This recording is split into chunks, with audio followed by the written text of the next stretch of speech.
Hi friends, Kulasekharam Plavode Priyadarshini അംഗനവാടിയിലെ കുട്ടികളുടെ പ്രവേശനോത്സവമാണ് ഇന്ന് June 30 വെള്ളിയാഴ്ച നടക്കുവാൻ പോകുന്നത്. ആദ്യമായി നമുക്ക് ഈശ്വര പ്രാർത്ഥനയിലൂടെ തുടരാം.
ഔദ്യോഗികമായി ഇത് പ്രവേശനോത്സവം എല്ലാ വർഷങ്ങളിലും നടത്തുന്നത്. പക്ഷേ മഴയുടെ സാഹചര്യത്തിൽ കളക്ടർ 2-ാം തീയതിയോട് മാറ്റി വെച്ചിട്ടുണ്ട്.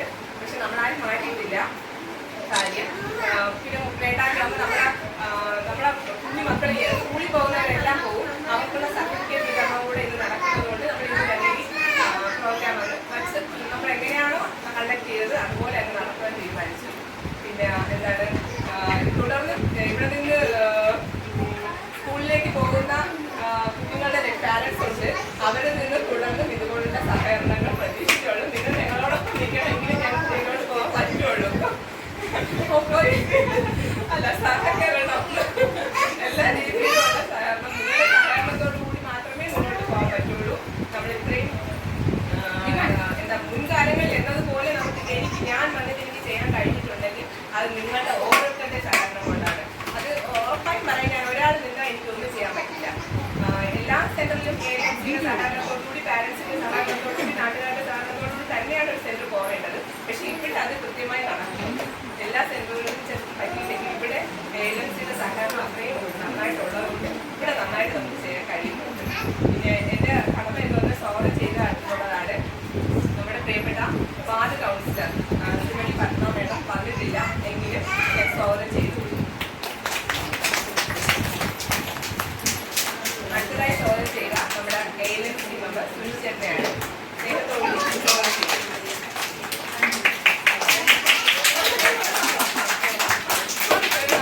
കവിത ചേച്ചി നമ്മളോടൊപ്പം എപ്പോഴും എന്തിനും സഹകരിക്കുന്ന കവിത ചേച്ചി സ്നേഹത്തോടുകൂടി സ്വാഗതം ചെയ്തു. അടുത്തത് നമ്മുടെ ആമ ALMC അംഗമാണ് ആമ, നമ്മുടെ അഞ്ജലി സ്വാഗതം ചെയ്തു. അപ്പം എല്ലാ രക്ഷകർത്താക്കളെയും നമ്മളോടൊപ്പം നിൽക്കുന്ന എല്ലാ രക്ഷകർത്താക്കളെയും സ്നേഹത്തോടുകൂടി സ്വാഗതം ചെയ്തു.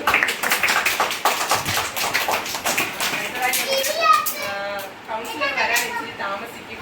അത്രയും നേരം എപ്പോഴാണ് മഴ വന്നത് അറിഞ്ഞൂടാ. വരും എന്നുള്ള സാഹചര്യത്തിൽ നമുക്ക് നിലവിൽ കൊടുക്കുന്നത്.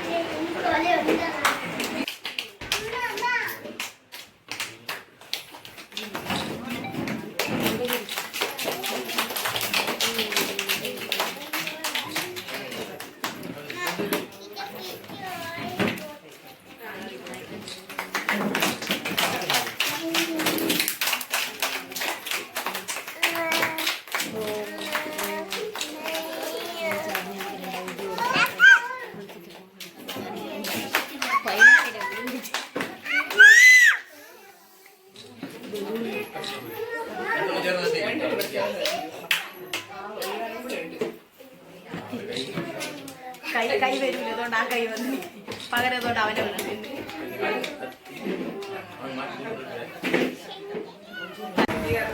പിന്നെ എന്താണ് ഇപ്പൊ ഡെങ്കി ഫീവർ പല സംഭവങ്ങളുള്ളതുകൊണ്ട് അതിനെക്കുറിച്ച് ക്ലാസ്സിൽ അറിയുന്നില്ല.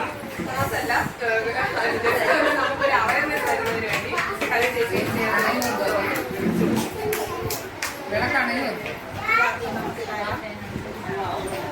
എല്ലാവർക്കും അറിയാവുന്ന കാര്യത്തില്ല. മഴക്കാലമാണ്. ഇനി ഡെങ്കു, ചിക്കൻ ഗുനിയ, എലിപ്പനി ഇതെല്ലാം എല്ലായിടത്തും ഇപ്പോഴും ഓരോന്നായിട്ട് വന്ന് തുടങ്ങിയിട്ടുണ്ട്. അതുകൊണ്ട് വീടുകളിൽ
പൊതുവെ ആരും പറയാത്തതൊന്നാണ് ടീച്ചർ പറഞ്ഞത്.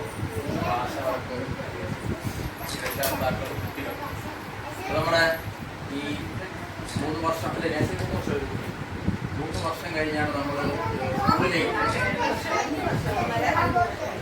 2 വർഷം. അപ്പൊ യഥാർത്ഥത്തില് അമ്മമാരെ കൈക്കുഞ്ഞായിരിക്കുന്ന കുട്ടികളെയാണ് നമ്മൾ എവിടെ കൊണ്ടാക്കുന്നത്? അംഗൻവാടിയിലാക്കുന്ന സമയത്താണ് അവരുടെ ജീവിതത്തിന്റെ ഒരു തുടക്കം യഥാർത്ഥം പറഞ്ഞാൽ ഇവിടെ നിന്ന് ആരംഭിക്കുന്നത്.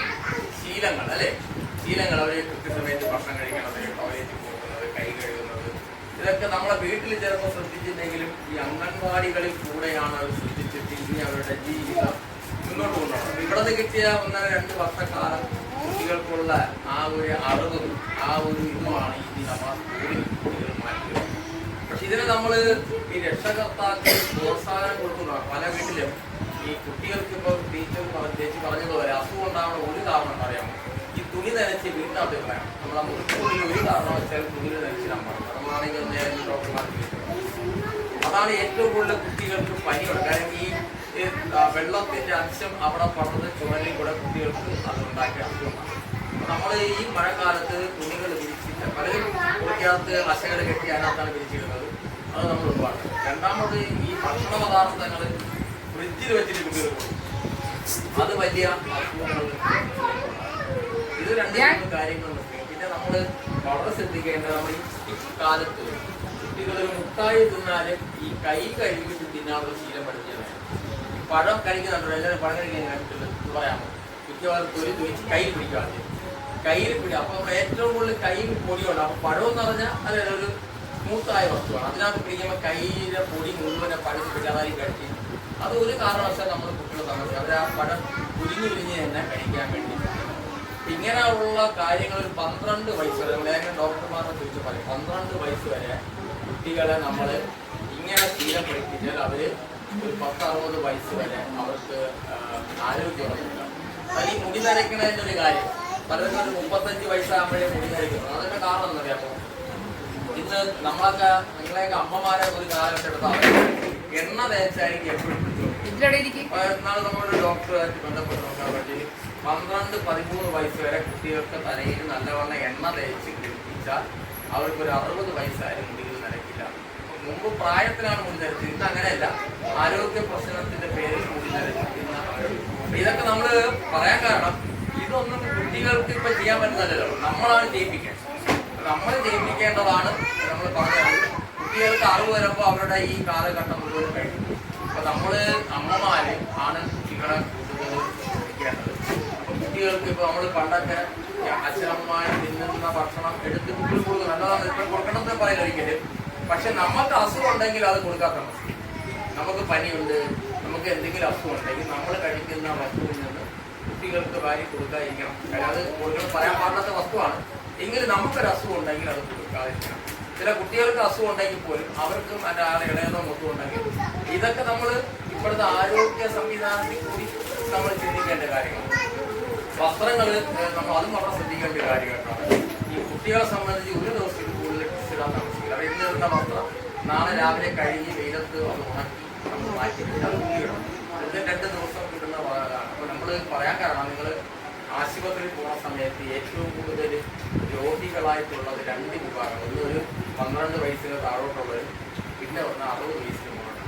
കാര്യം ഇവർക്ക് 2 ദിവസം എപ്പോഴും ആരോഗ്യ പ്രശ്നങ്ങളുള്ളത്. ഇടയ്ക്കുള്ള ആരോഗ്യം. അപ്പം അങ്ങനെ നമ്മൾ വളരെ ശ്രദ്ധിക്കണം. ഇപ്പം നമ്മൾ കുട്ടികളുടെ ബുദ്ധി വികാസം എന്ന് പറഞ്ഞാൽ എല്ലാ കുട്ടികൾക്കും ഒരേ ബുദ്ധിയാണ്. നമ്മൾ പരിശീലിപ്പിക്കുന്നതിനനുസരിച്ചാണ് കുട്ടികൾക്കുള്ള ബുദ്ധി വികാസം മാറി വരുന്നത് അല്ലെ. നമ്മൾ എങ്ങനെയാണ് കുട്ടികൾക്ക് പരിശീലനം അതനുസരിച്ച് പറ്റാം. എല്ലാവർക്കും ഒരേ ബുദ്ധിയിലാണ് ജനിക്കുന്നത്. പക്ഷെ നമ്മൾ കൊടുക്കുന്ന ഒരു സിസ്റ്റമാറ്റിക്കിലാണ് കുട്ടികൾക്ക് ബുദ്ധി വികാസങ്ങൾ മാറി വരുന്നത്. അപ്പൊ അതനുസരിച്ച് നമ്മൾ ഇവിടെ നിന്ന് പോയ കുട്ടികൾ പുതിയ സ്കൂളുകളിൽ പോയിട്ട് ഏറ്റവും നല്ല വിദ്യാർത്ഥികളായി മാറണം. ഏറ്റവും നല്ല വിദ്യാർത്ഥികളുടെ പഠിത്തത്തിൽ മാത്രമല്ല അച്ചടക്കത്തിലും നല്ല വിദ്യാർത്ഥി. ചില കുട്ടികൾ അത്ര പഠിച്ചില്ലെങ്കിലും സ്കൂളിൽ നല്ല അച്ചടക്കം കൊണ്ട്. പിന്നെ ഒരു കാര്യം എനിക്ക് എടുത്തു സൂചിപ്പിക്കാനുള്ളത് കുട്ടികളുടെ കലാവാസം. ഇന്ന് നമ്മുടെ രക്ഷകർത്താക്കൾ പലരും വിദ്യാഭ്യാസത്തിന്റെ പേരിൽ കുട്ടികളുടെ കലാവാസനകൾ അടിച്ചമർത്തുന്ന രക്ഷകർത്താക്കൾ പറയുന്നത്. അവർക്ക് എന്തെങ്കിലും പ്രത്യേക കഴിവുണ്ടെങ്കിൽ അതൊന്നും നീ ഇപ്പം ചെയ്യേണ്ട. ഒരു മത്സര ബുദ്ധിയോട് കുട്ടികളെ വിദ്യാഭ്യാസത്തിന് നല്ല മാർക്ക് കിട്ടാൻ വേണ്ടി പഠിക്കുന്നു. അപ്പൊ അവർക്കുള്ള കഴിവുകളെ നമ്മൾ പ്രോത്സാഹിപ്പിക്കും. ഇനി വരാൻ പോകുന്ന കാലഘട്ടത്തിൽ നമുക്കറിയാം, ഇന്ന് പാട്ട് കൊണ്ടും നൃത്തം കൊണ്ടും ഒക്കെയാണ് കുട്ടികൾ ഉപജീവന മാർഗം തന്നെ പോകുന്നത്. അപ്പൊ നമുക്ക് വരും കാലഘട്ടത്തിൽ ജനസംഖ്യ പെരുപ്പം കൂടുന്നതനുസരിച്ച് അവർക്ക് ഈ തരത്തിലും അവരുടെ കഴിവുകൾ പ്രകടിപ്പിച്ച് മുന്നോട്ട് പോകാൻ പാടുന്ന കുട്ടികളുണ്ട്, നൃത്തങ്ങൾ. അപ്പൊ ഈ വിദ്യാഭ്യാസത്തിന്റെ പേരിൽ എല്ലാവരും അവരെയൊക്കെ ഒന്നിനും വിടാതെ അൺലിമിറ്റഡ് രാവിലെ പഠിത്തം, ഉച്ചയ്ക്ക് പഠിത്തം, രാത്രി പഠിത്തം, ഉണർന്ന് എണീറ്റാപ്പടുത്തം ഇങ്ങനെയുള്ള കൊണ്ടുപോകണം ഒഴിവാക്കി അവരുടെ കലാവാസന കൂടെ നമ്മൾ പ്രോത്സാഹിപ്പിക്കണം. പിന്നെ ഒരു രണ്ട് കാര്യം പറയണം. നമ്മൾ കഴിഞ്ഞ ഒരു വാർഷികോടൊക്കെ വളരെ ഗംഭീരമായിരുന്നു. അതിൽ പങ്കെടുത്ത് സഹകരിച്ച എല്ലാ രക്ഷകർത്താക്കളും, ഏജൻസി അംഗങ്ങൾ സഹകരിക്കണമെങ്കിൽ അതിനപ്പുറത്തേക്ക് രക്ഷകർത്താക്കളുടെ ഒരു സഹകരണമാണ് ഏറ്റവും ഗംഭീരം. അത് നല്ല വളരെ ഭംഗിയായിട്ട് നമുക്ക് നടത്താൻ സാധിക്കും. അതിനോടനുബന്ധിച്ച് നമ്മളൊരു കാര്യം പറഞ്ഞൊരു വിനോദയാത്ര പോകണമെന്ന്. പക്ഷെ നമ്മൾ വിനോദയാത്രയൊക്കെ ബാധിച്ച് മഴയൊക്കെ വന്നിരിക്കുകയാണ്. പക്ഷേങ്കിലും നമ്മൾ പോകും. മഴ ഒരുപാട് നാൾ കാണുന്നില്ല. ഇപ്പൊ ഈ യഥാർത്ഥത്തിൽ 2-ാം തീയതി മഴയാണ്. ഒരു മാസം 2 ആഴ്ച മുന്നേ മഴ മാറിയാൽ നമ്മൾ ഒരു വിനോദയാത്ര ഒരു ദിവസത്തേക്ക് പ്ലാൻ ചെയ്യുമ്പോൾ ടീച്ചറിന്റെ വിശദമായ വിവരങ്ങൾ പറയും. അപ്പൊ അതനുസരിച്ച് നമുക്ക് എല്ലാവർക്കും വളരെ പുതിയ കുട്ടികൾ ചേർന്ന ഒരു നാടുണ്ട് അല്ലേ. ചേർന്ന നാളുകൾക്ക് ഇതിനെക്കുറിച്ച് അറിഞ്ഞ അവരുടെ രക്ഷകർത്താക്കൾ ഇനിയുള്ള ദിവസങ്ങളിൽ സഹകരിക്കും. ടീച്ചർ ഒരു കാര്യം നേരത്തെ പറഞ്ഞു, ഇവിടെ നിന്ന് പഠിച്ചുകൊണ്ടിരുന്ന പല കുട്ടികൾ സ്കൂളിൽ പോകണം. പക്ഷെ അവരുടെ രക്ഷകർത്താക്കളുടെ ഒരു സഹകരണം നമുക്ക് എല്ലാവരും ആക്റ്റീവായി സഹകരിച്ചുകൊണ്ട് നിൽക്കുന്നവർ വീണ്ടും സഹകരിക്കണം. അംഗൻവാടി എന്ന് പറഞ്ഞാൽ ഒരു പ്രദേശത്തിന്റെ പുതിയ തലമുറയെ വാർത്തെടുക്കുന്ന ഒരു സംവിധാനം കൂടെ അംഗൻവാടി. പ്രൈവറ്റ് അംഗൻവാടികളുടെ പ്രത്യേകത എന്ന് പറഞ്ഞാൽ അവർ സാമ്പത്തികത്തിന് വേണ്ടി മുന്നിൽ കണ്ടുപോകുന്ന ഇത് സർക്കാരിന്റെ സംവിധാനത്തിൽ അവർക്ക് വേണ്ട ആരോഗ്യ സംരക്ഷണം കൊടുത്ത് വിജ്ഞാനം കൊടുത്ത് പഠിപ്പിക്കാനുള്ള സംവിധാനമാണ്. അതിന് യഥാർത്ഥ ടീച്ചറും നമ്മുടെ ചേച്ചി നമ്മളെ രക്ഷകർത്താക്കൾ വലിയ സഹകരണം മുന്നോട്ട് പോകാൻ വേണ്ടി എല്ലാവർക്കും സഹായിക്കട്ടെ. കുട്ടികൾക്ക് പ്രത്യേക അഭിനന്ദനങ്ങൾ. പുതിയ സ്കൂളിൽ പോകുന്നവർ ചെയ്യേണ്ടവർ മാത്രം പറഞ്ഞു.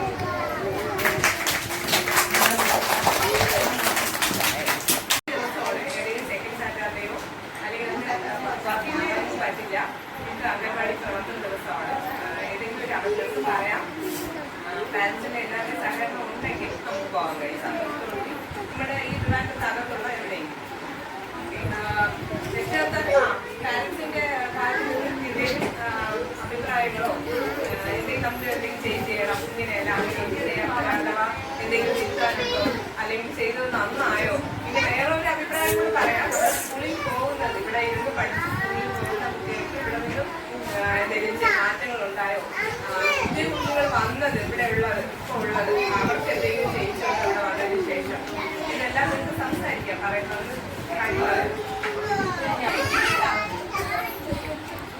ഞാൻ അവിടെ പൂനെയിലായിരുന്നു. പൂനെയിൽ അവിടെ ഒറ്റയ്ക്കാൻ പോലെ നോക്കിക്കൊണ്ടിരുന്നത്. അപ്പൊ ആദ്യം എൻ്റെ പിള്ളേർ വീട്ടിൽ കമ്പനിയൊന്നും ചെയ്തു. ഇവിടെ വന്നു കഴിഞ്ഞാൽ ആദ്യം ഭയങ്കര ബുദ്ധിമുട്ടായിരുന്നു. ആരുടെ ടീച്ചറിന്റെ അടുത്ത് ഇരിക്കുന്നുണ്ടായിരുന്നു. എന്നാലും ഭയങ്കര മാറ്റം അതിന്റെ നല്ല മാറ്റം പിള്ളേരുടെ കമ്പനി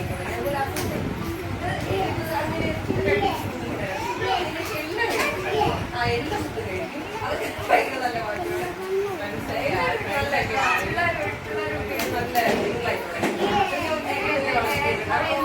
നല്ല കമ്പനി മഴ ഭയങ്കര പേടിയാണ്. വെള്ളം കയറുമായിരുന്നു. അപ്പൊ അത് 2 പ്രാവശ്യം ഭയങ്കര പേടിച്ചിരിക്കുകയായിരുന്നു. ഇവിടെ വന്ന് ഇപ്പൊ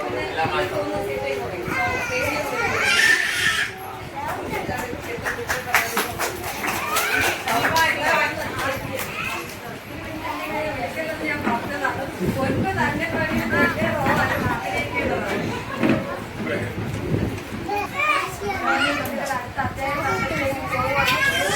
നമ്മളിലേക്ക് വരികയാണ്. നമുക്കറിയാം നമ്മുടെ ഭാഗത്തിൽ 9 അംഗൻവാടികളുണ്ട്. ഇനി 2ാം നമ്പർ അംഗൻവാടി ആയിട്ടുള്ളൂ. ഇനി 7 എണ്ണത്തിലും കൂടെ പോകാനുണ്ട്. ഇതെല്ലാം ഒരേ ടൈമിലാണ്.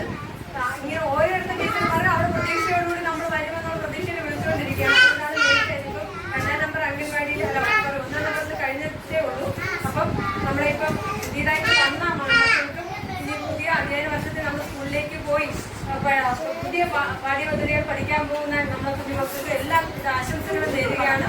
അതുപോലെ ഇന്നിവിടെ എത്തിയിട്ടുള്ള പാരന്റ്സ്, നമുക്കറിയാം നമ്മുടെ ഒരു അംഗൻവാടി പ്രവർത്തിക്കുന്നത് നമ്മുടെ നാട്ടിലെ ഏകദേശം 400 വീടുകൾ അടുപ്പിച്ച് അവിടെയുള്ള മൊത്തം കാര്യങ്ങളുടെയും സർവേ മറ്റും എടുക്കുന്നത് ഒരു അംഗൻവാടി കേന്ദ്രീകരിച്ചാണ്.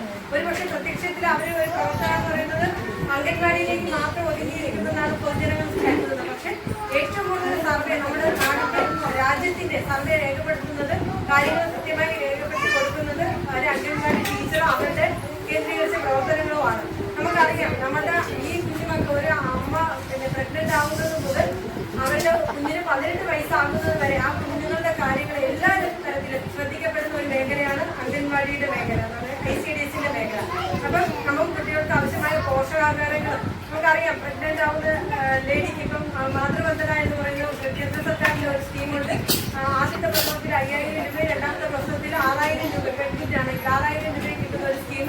അങ്ങനെയുള്ള സ്കീമിൽ വരെ ഉൾപ്പെടുത്തിക്കൊണ്ട് അവർക്ക് ആവശ്യമായ പോഷകാഹാരങ്ങൾ കൊടുക്കുക, കൗമാരപ്രായക്കാർക്ക് കൗൺസിലിംഗ് കൊടുക്കുക, അവർക്ക് ഹെൽത്ത് വീക്കാണെങ്കിൽ അവർക്ക് ആവശ്യമായ പോഷകാഹാരങ്ങൾ അവരിലേക്ക് എത്തിക്കും. അങ്ങനെ സർവ്വവ്യാപിയായി പ്രവർത്തിക്കുന്ന ഒരു മേഖലയാണ് നമ്മുടെ അംഗൻവാടി മേഖല. അപ്പൊ നിങ്ങൾ ചെയ്യേണ്ട ഒരു കാര്യം എന്ന് പറഞ്ഞാൽ അവർക്ക് മാക്സിമം സപ്പോർട്ട് കൊടുക്കുക എന്നുള്ളതാണ്. നമുക്ക് ഒരുപക്ഷെ അറിയാം, എല്ലാവരും പൈസയ്ക്ക് വേണ്ടിയാണ് ജോലി ചെയ്യുന്നത്, നമ്മൾ ശമ്പളത്തിന് വേണ്ടിയിട്ടാണ്. ഒരുപക്ഷെ അവരുടെ സേവനം എന്ന് പറയുന്നത് ഒരുപക്ഷെ അവര് ഒരു ഓണറേറിയം, നമുക്കറിയാം ഓണറേറിയം ഒരു തുച്ഛമായ ഒരു വേതനത്തിലാണ് ഇവിടെ രാപ്പകൽ പണിയെടുക്കുന്നതാണ് അംഗൻവാടി വർക്കേഴ്സ്. ഒരുപക്ഷെ ICDSന്റെ ഡിപ്പാർട്ട്മെന്റിലേക്ക് മാറുമ്പോൾ അതിന്റെ വേതനം മാറും. പക്ഷെ എവരെന്ന് പറയുന്നത് ഒരു പൊതുജന സേവനം പോലെയാണ് ഈ പ്രവർത്തനം ചെയ്യുന്നത്. അവർക്ക് കിട്ടുന്ന ശമ്പളം 3 ഗഡുക്കളായിട്ടാണ്. ഒന്ന് കേന്ദ്ര സർക്കാരിൻ്റെതായിട്ടും, രണ്ടാമത് സംസ്ഥാന സർക്കാരിൻ്റെതായിട്ടും, മൂന്നാമത് കോർപ്പറേഷന്റെ വകയായിട്ട് നഗരസഭയുടെ വകയായിട്ടാണ് അവരുടെ സാലറി വരുന്നത്. സാലറി എല്ലാം ഓണറേറിയ തുച്ഛമായ വേതനത്തിന് നമ്മളുടെ ഒരു സമൂഹത്തിനെ മൊത്തം നയിക്കുന്ന ഒരു മേഖലയാണ് ഈ ICDSന്റെ അംഗൻവാടി വർക്കേഴ്സ് എന്ന മേഖല. അപ്പൊ അവർക്ക് വേണ്ട ആവശ്യമായ സഹായങ്ങൾ നമ്മൾ പൊതുജനങ്ങളിൽ നിന്നും കൊടുക്കുക എന്നുള്ളതാണ് ഏറ്റവും പ്രധാനപ്പെട്ട കാര്യം. അവർക്ക് വേണ്ട വീട്ടിലേക്ക് വരുന്ന സമയത്ത് അവരോട് സഹകരിച്ച് കൃത്യമായ നമ്മുടെ സർവേ കൊടുക്കുക, നമ്മുടെ കുട്ടികളുടെ കാര്യങ്ങൾ കൃത്യമായി പറഞ്ഞു കൊടുക്കുക, പ്രായക്കാരായ കുട്ടികളിൽ ഉണ്ടാകുന്ന മാറ്റങ്ങൾ അവർക്ക് കൃത്യമായി രേഖപ്പെടുത്താനുള്ള ഒരു സംവിധാനം ഉണ്ടാക്കി കൊടുക്കുക. നമുക്കറിയാം ഈ കാലഘട്ടത്തിലെ കുട്ടികളെല്ലാം നമ്മൾ വിചാരിക്കുന്നതിന് അപ്പുറം വളർന്നിരിക്കുകയാണ്. നമുക്കറിയുന്ന അറിവിനേക്കാൾ എത്രയോ 10 മടങ്ങ് അവർക്ക് അറിവിലേക്ക് അവർ മാറിക്കഴിഞ്ഞാൽ ഈ സമൂഹത്തിന്റെ മാറ്റമാണ്. അത് നമുക്ക് ഉൾക്കൊണ്ടേ മതിയാവും. പക്ഷെ അവരെ കാര്യങ്ങൾ നമ്മളെ ഒന്ന് ഹൈഡ് ചെയ്ത് വയ്ക്കാതിരിക്കും. ദയവ് ചെയ്ത് പാരന്റ്സ് ചെയ്യേണ്ട ഒരേ ഒരു കാര്യം, നമ്മുടെ കുട്ടികൾ വൃത്തികെട്ടവരാണെന്ന് നമ്മൾ ഒരിക്കലും പറയില്ല. പക്ഷെ നമ്മുടെ കുട്ടികളുടെ വൃത്തികേട് എന്തെങ്കിലും ഉണ്ടെങ്കിൽ അത് നമ്മൾ അറിയിക്കേണ്ടവരെ അറിയിച്ചുകൊണ്ട് അവരെ നിയന്ത്രിക്കേണ്ട സംവിധാനങ്ങൾ ചെയ്യുക. ഒരുപക്ഷെ നിങ്ങളോട് ഞാൻ ഇത് പറയുന്നത് ഒരു പ്രവർത്തക എന്നുള്ള നിലയിൽ പല വീടുകളിലും അവര് പൊതുക്കി വച്ചത് കാരണം പല സംഭവങ്ങളും നമ്മളെ കൊടുക്കാനുള്ള കാലത്ത് തന്നെ പല മേഖലകളിലും സംഭവിച്ചിട്ടുണ്ട്. അപ്പൊ ഇത് നിങ്ങൾ മനസ്സിലാക്കി പ്രവർത്തിക്കുക. നമ്മുടെ കുട്ടികളാണ്, അവരെ വളർത്തേണ്ട ഉത്തരവാദിത്വം നമുക്കാണ്, പൊതുസമൂഹത്തിനല്ല. അവരെ നിയന്ത്രിക്കേണ്ട ഉത്തരവാദിത്വം നമുക്കാണ്. മാതാപിതാക്കൾ നിയന്ത്രിച്ച് വളർത്താത്ത കുട്ടികൾ എന്ന് സമൂഹത്തിന് ദ്രോഹം ചെയ്തിട്ടേ ഉള്ളൂ. അപ്പൊ നമ്മുടെ തലത്തിൽ നമ്മുടെ കുട്ടികൾ വളരണം എന്നുള്ള ഒരു കാഴ്ചപ്പാട് നമ്മൾ ഓരോരുത്തർക്കും ഉണ്ടാവണം.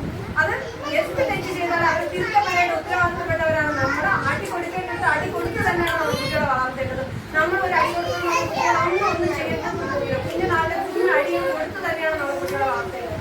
എല്ലാ ജീവികളെയും നിങ്ങൾ ശ്രദ്ധിച്ചാൽ മതി. അവരവരുടെ കുട്ടികളെ ശാസിച്ച് തന്നെയാണ് വളർത്തുന്നത്. എല്ലാ ജീവികളും കുഞ്ഞുകാലത്ത് അവരുടെ കുട്ടികളെ അവർ ശാസിച്ച് തന്നെയാണ് വളർത്തുന്നത്. അത് അവർ ശ്രദ്ധിച്ചാൽ മാത്രമേ നമുക്ക് അറിയാൻ പറ്റും. അപ്പൊ അങ്ങനെയുള്ള കൃത്യമായ ഒരു പരിചരണം നമ്മുടെ കുട്ടികൾക്ക് വേണം. പിന്നെ അതുപോലെ ഓൺലൈൻ മീഡിയയിലൂടെയുള്ള പ്രവർത്തനം, നമ്മുടെ കുട്ടികൾ മൊബൈൽ ഫോണിന്റെ ഉപയോഗം നിങ്ങൾക്ക് അത് ആവശ്യമില്ലാത്തൊരു കാര്യമാണ്. നിങ്ങൾക്ക് ലാപ്ടോപ്പ് വാങ്ങിക്കൊടുക്കാം, കമ്പ്യൂട്ടർ വാങ്ങിക്കൊടുക്കാം, അതിന് അവർക്ക് ആവശ്യമായ കാര്യങ്ങൾ ചെയ്തു കൊടുക്കാം. ബാക്കി വേണ്ടാത്ത എല്ലാം ലോക്ക് ചെയ്യുക. അവർ കാണണ്ട ഈ സമൂഹത്തിൽ അവർ അറിയേണ്ട കാര്യങ്ങൾ അവർ അറിയേണ്ട സമയത്ത് അറിഞ്ഞോളൂ. നമ്മളായിട്ട് ഇങ്ങനെയുള്ള ഓൺലൈൻ മീഡിയയിലൂടെ പല കാര്യങ്ങൾ അവരിലേക്ക് എത്തുമ്പോഴാണ് അവർ അതിലേക്ക് ആകർഷകരായി പോകുന്നത്. സ്കൂളിൽ പോകുമ്പോൾ കൃത്യമായി ഡിസിപ്ലിൻ പാലിക്കാൻ നമ്മൾ പഠിപ്പിക്കുക കുട്ടികളെ. കൃത്യമായി മുടി വെട്ടി ഒന്നോ രണ്ടോ തവണ മുടി വെട്ടാൻ തലമുടി വെട്ടുക, നഖം വെട്ടിക്കൊടുക്കുക, കൃത്യമായി അവരെ ഡ്രസ്സിങ്ങിലുള്ള ഡിസിപ്ലിൻ കീപ്പ് ചെയ്യുക. ഇതൊക്കെ നമ്മൾ പാരന്റ്സ് അവരെ കുട്ടിക്കാലത്തെ വളർത്തിയെടുക്കുമ്പോൾ അത് ചെയ്ത് കൊടുത്താൽ ഒരിക്കലും അവർ ഇവിടെയും കുട്ടികളുടെ മൂക്കിനിടയിൽ കുട്ടിയുടെ നാടിനിടയിൽ കുട്ടിയുടെ വെള്ളോ പോകില്ല. ഇത് സമൂഹത്തിന് ദ്രോഹമാണ് ചെയ്യുന്നത്. സമൂഹത്തെ തെറ്റായ വഴിയിലേക്ക് നയിക്കുകയാണ്. നമ്മളെ സംസ്കാരം, നമ്മുടെ പാരമ്പര്യം നമ്മൾ കാത്തു സൂക്ഷിക്കേണ്ടതുണ്ട്. അത് നമ്മുടെ കുട്ടികൾക്ക് പകർന്നു കൊടുക്കുക. അവർ ഏത് രാജ്യത്ത് പോയാലും അത് കീപ്പ് ചെയ്യും, ഉറപ്പായിട്ട് കീപ്പ് ചെയ്യാനുള്ള കാര്യത്തിൽ ഒരു സംശയം വേണ്ട. നമ്മുടെ മക്കളൊക്കെ നല്ല കുട്ടികളായി ഇനിയും വരും തലമുറയ്ക്ക് എനിക്ക് തോന്നുന്നു ഒരു നമ്മുടെ സമൂഹത്തിന് വലിയ രീതിയിൽ നയിക്കേണ്ടവരാണ് ഈ ഇരിക്കുന്നത്. നമ്മളൊക്കെ പക്ഷെ ഒന്നും ആയിട്ടുണ്ടാവില്ല. ഇവരെ നമ്മളെ നമ്മുടെ രാജ്യത്തിൽ തന്നെ മുന്നോട്ട് നയിക്കേണ്ടവരാണ്. അപ്പൊ അവർക്ക് വേണ്ടിയിട്ടുള്ള എല്ലാ സാഹചര്യങ്ങളും ഒരുക്കി കൊടുത്തുകൊണ്ട് നിങ്ങൾ മുന്നേറുക. നിങ്ങൾക്ക് എല്ലാവരും ആശംസകളും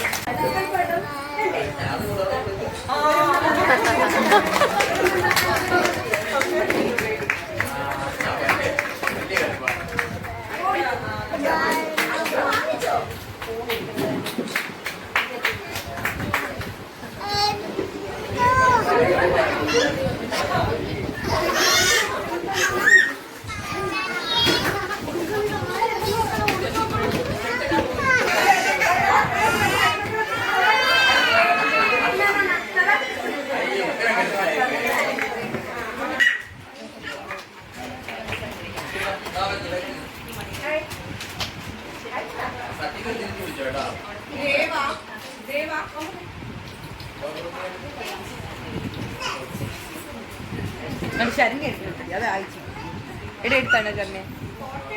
ആ അത് തന്നെ.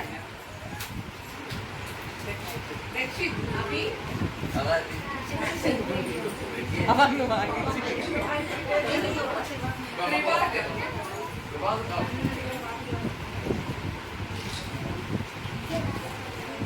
Sandy is female.